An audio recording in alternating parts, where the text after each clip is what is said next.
இந்தியாவிலே தமிழ்நாடு தான் தனிக்காட்டு ராஜா என்பது போல நாம் பெற்றுள்ள 11.19 விழுக்காடு இரட்டை இலக்க பொருளாதார வளர்ச்சி. ஜிஎஸ்டிபியிலையும் தமிழ்நாடு தான் நம்பர் 1. ஒன்றிய அரசு தரவுகளின்படி இந்தியாவிலே அதிக வேலைவாய்ப்புகளை உருவாக்கின மாநிலமும் தமிழ்நாடு தான். வேலைக்கு சென்று கொண்டிருக்கக்கூடிய பெண்களுக்கு தோழி விடுதிகள், வீட்டுல தனியா இருக்க முதியவர்களை பார்த்துக்க அன்புச்சோலை இல்லங்கள், குழந்தைகள் தெம்பா வளர ஊட்டச்சத்தை உறுதி செய்யும். மாற்றுத்திறனாளிகளுக்கு இந்தியாவிலே எந்த மாநிலத்திலும் கிடையாது. மாற்றுத்திறனாளிகளுக்கு உள்ளாட்சி அமைப்புகள்ல இடஒதுக்கீடு என்ற சாதனை திட்டத்தை நிறைவேற்றி இந்தியாவுக்கே முன்மாதிரியாக நம்முடைய திராவிட மாடல் அரசு திகழுது.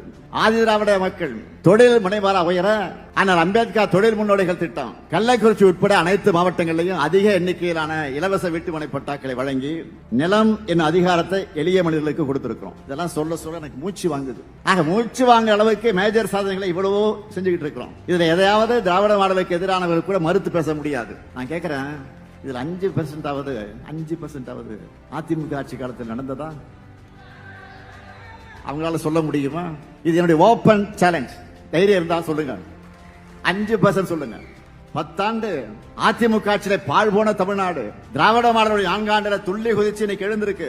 ஒன்றிய அரசோட வஞ்சகத்தை மீறி அவங்களுடைய உதவி இல்லாமலேயே இன்னும் சொல்ல போனா தமிழ்நாடு வளரவே கூடாதுன்னு அவங்க போடுகிற ஸ்பீட் பிரேக்கரை எல்லாம் தாண்டி தான் இந்த இடத்துல நம்ம நிக்கிறோம். அவங்க எத்தனை அடிமைகளை சேர்த்துக்கிட்டு அந்தர்பல் அடிச்சாலும் சரி, ஒற்றுமையா வாழக்கூடிய தமிழ்நாட்டு மக்களிடம் மதவெறியை தூண்ட முடியாது.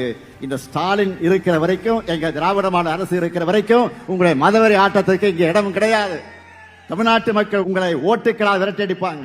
நீங்க என்ன பண்ணாலும் சரி, என்ன நாடகம் நடத்தினாலும் சரி, தமிழ்நாட்டில் உங்க வித்த வேலைக்காகாது, உங்க பாட்சா பலிக்காது.